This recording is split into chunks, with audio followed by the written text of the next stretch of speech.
Hey, good afternoon. How y'all doing? It is, well, Red Beard. It is a damn fine day to talk about a book, and we are here for a book review. Today, we're going to talk about Blacktop Wasteland by S.A. Cosby. I liked this book. I think had I read this book when it came out, I probably would have liked it a lot more. And the reason I say that, the only reason I say that, is because last month I read Razorblade Tears by the same author. And I loved that book. It'll probably be my top novel of the year, my top majorly published book that I've read in the year 2022. So, this one I'm going to give 4 stars to. I really liked it. I just did not like it as much as I liked Razorblade Tears. That's fair, right? This is an earlier book. Razorblade Tears is the latest. I know there's a new one already coming out. I think it's already scheduled to come out. But I didn't like this one as much as that. But like I said, I might have. But I've been spoiled by the wonderfulness. Is that a word? Probably not a word, is it? The fabulousness, the beauty and gripping prose that is Razorblade Tears. Now, this one had all that same magic. Now, quick flashback. A couple years ago, I read My Darkest Prayer, and I didn't like it. I liked parts of it, but I didn't like it for particular reasons, and so it kind of took me a while to spin back around to Cosby. That's why I'm just now getting to Razorblade and Blacktop this year. And to be honest with you, the reason that I got back around to these, because let's be honest, I focus a lot of my actual reading time on independent small press, mostly horror stuff. But I got back on Scribd and I started doing audiobooks again. And because there are some tasks at my day job here in this office working on IT stuff that I can actually, work and listen to audiobooks. So I try to make use of all the time I can to get through books. So I started doing audiobooks again. I noticed that Razorblade was out there. I wanted to read it. I actually had a copy of it in the house. And so I kicked off on that one. And then very quickly, bought a copy and got into Blacktop Wasteland. I got to tell you, Adam Lazar White, I think that's right. I don't have the name memorized, but I think that's right. He is the narrator for both, and he is amazing, ridiculously amazing. Like I don't know if you do a lot of audiobooks. They're all good, right? Audiobook narrators have really, really nice voices, but occasionally one will stand out. Like I thought that this guy, because when I heard his voice, it's so deep and resonant and just fits all the different parts so perfectly. I thought he was the guy that read, I'm going to draw a blank, the main character in Neil Gaiman's American Gods, because that guy had a voice like this too, but it's not the same guy. But he did Blacktop Wasteland, he did Razorblade Tears, and he is absolutely excellent. So that adds a lot. It adds a lot to the not necessarily the readability, but the followability of an audiobook, because I've also said I'm not that great at them. Anyway, so I'm going to give this book 4 stars. I really liked it. Beauregard Bug Montage is an honest mechanic, a loving husband, and a hardworking dad. Bug knows there's no future in the man he used to be. Known from the hills of North Carolina to the beaches of Florida as the best wheelman on the East Coast. He thought he'd left all that behind, but as money gets tight, his carefully built new life begins to crumble. Pushed to his limits by poverty, race, and his own former life of crime, Bug finds himself drawn inexorably back into that world. When a smooth-talking former associate comes calling with a can't-miss jewelry store heist, Bug feels he has no choice but to get back in the driver's seat. And Bug is at his best when the scent of gasoline mixes with the smell of fear.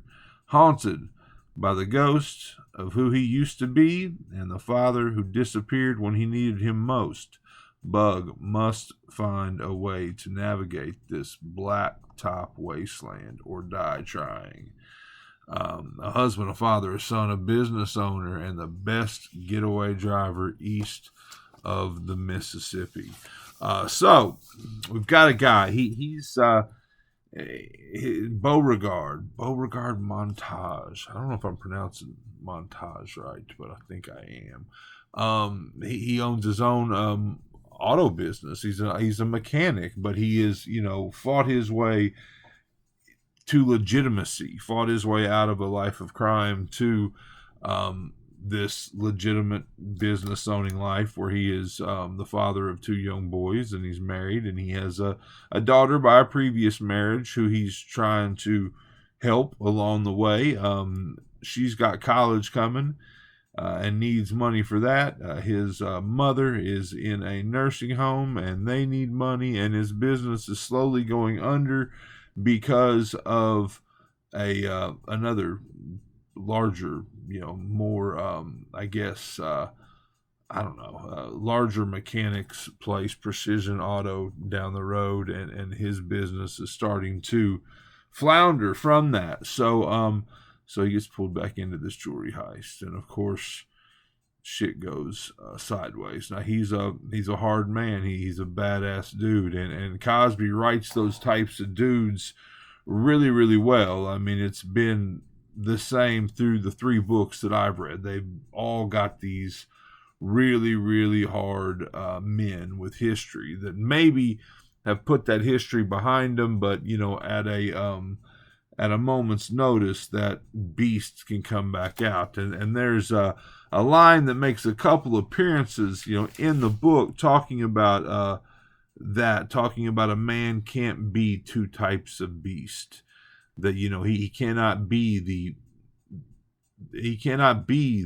criminal, the hard man that he once was, and also be a stand-up father of 2. A man can't be 2 types of beast. And there is actually an interview with Cosby at the end of the audiobook where he talks about that, and he talks about his grandfather actually used to say that line. One thing I found cool about that interview is he talked about why he writes thrillers, why he wrote this thriller, and he talked about how a spoonful of sugar can make the medicine go down. He said, there are things that he wants to say. There are race issues and poverty issues and all these criminal issues and all these things that that play out in his books, and he feels that if he just wrote an essay about that, it wouldn't touch anybody. But if he writes it in the thriller format, then it pulls in a grander audience. Now I went way off script as far as what he actually said there, but I think I got the gist of it. It's a crime story. It is a thrilling car chase, guns, it's a thrilling story, and the action is really good. The fight scenes are really good. Again, in this one, I had a bit of trouble with some of the believability of the bad acidness of the main character from My Darkest Prayer, and that is not the case in this book. It's definitely not the case in Razorblade Tears.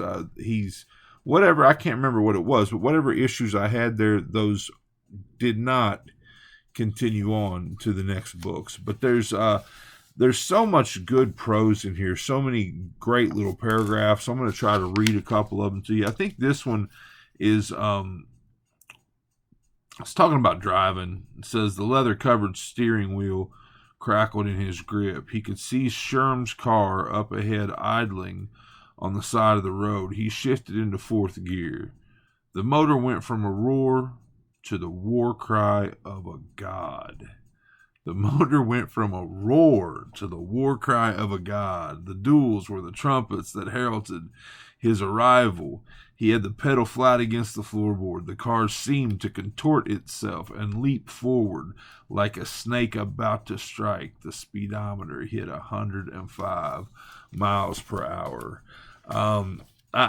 There's nothing other than the war cry of a guy. There's nothing overly special about that. But just when someone writes something that, whether it's about driving, whether it's about, I don't know, doing a job, anything like that, and they make me pause on something that I wouldn't normally pause about, I tend to stop and take note. But I don't know what any of these sections necessarily were, but I'm gonna read them to you. She gave up her tears as sparingly as she gave out compliments. If she was weeping, she was in terrible pain, either spiritually or physically or both. Ella Montage was not an easy woman to love, but seeing the reality of her fragility pierced him in places that were soft and frightened. It was like someone had shot him in the stomach and then shoved their thumb in the hole. He went to see his mom in the nursing home, and So he goes to see his daughter, and there's a part where she walks away, and I have a daughter that will be 18 in a couple months, and just that part about as she was walking away, he saw her walk from a small child to the big girl that she was now. I found some beauty in that. All right, then, let me know if you have any problems with the Mustang, he said. Ariel, his daughter, Ariel, shook her head. See ya, she said. He watched as she walked up to the counter, paid for her drink and her gas, and strolled out of the store. As she stepped across the parking lot, it was like he was watching a time-lapse movie in reverse. She was 16, then 12, then 5. By the time she got to the car, he could see her in his arms just after she had been born. Her little fist had been balled up like she was ready for a fight she was destined to lose because the game was rigged and the points didn't matter. Cool shit. All right, a couple more. Beauregard put the phone in his pocket and got out of the duster. The thing about loving someone was that they knew all your pressure points. They knew all the spots that were open and raw. You let them into your heart and they cased the place. Dig it. You let them into your heart and they cased the place. They knew what made you feel weak and what ticked you off, like somebody hanging up on you. He opened his mouth and closed it like a lion, then shook his head violently side to side. He had to let that go. I love that you let them into your heart and they cased the place. So a ton of great prose. Anyway, so this is kind of, I think this is about like that two beasts part. But, I used to think of myself as two people. Sometimes I was Bug. His name's Beauregard, but his nickname's Bug. And he seems to associate Bug with the criminal and Beauregard with the legit man that he is now. Sometimes I was Bug and sometimes I was Beauregard. Beauregard had a wife and children. He ran a business and went to school plays. Bug, he robbed banks and armored cars. He drove 100 miles per hour on hairpin curves. Bug threw the people who killed his cousin in a car crusher. I tried to keep them apart, Beauregard and Bug, but my daddy was right. You can't be two types of beasts. Eventually, one of the beasts gets loose and wrecks shop. Rips shit all to hell. Love it. So Blacktop Wasteland, again, didn't love it as much as Razorblade Tears, but really, really liked the book. I'm giving it 4 stars. I mean, Cosby is a must-read at this point. And again, I didn't love the first book that I read by him, My Darkest Prayer. So Blacktop Wasteland and Razorblade Tears, highly recommend both. Highly recommend, you get on the train now. I think he's got... I've read 3 of his books. I believe there's one that came out before that that's a lot less known. Also, I think it's a lot harder to find in a physical format, and I'm drawing a blank on the name of it. But I think that's the gist, 4 books into this man's career, and we got another one on the way, and I'm excited about that. So, Blacktop Wasteland, S.A. Cosby, well-read beards, not shorts on shorts. This has been my review. I hope you liked it. I hope you're enjoying all your books, all of them, as much as I am. If not, you're reading the wrong damn books.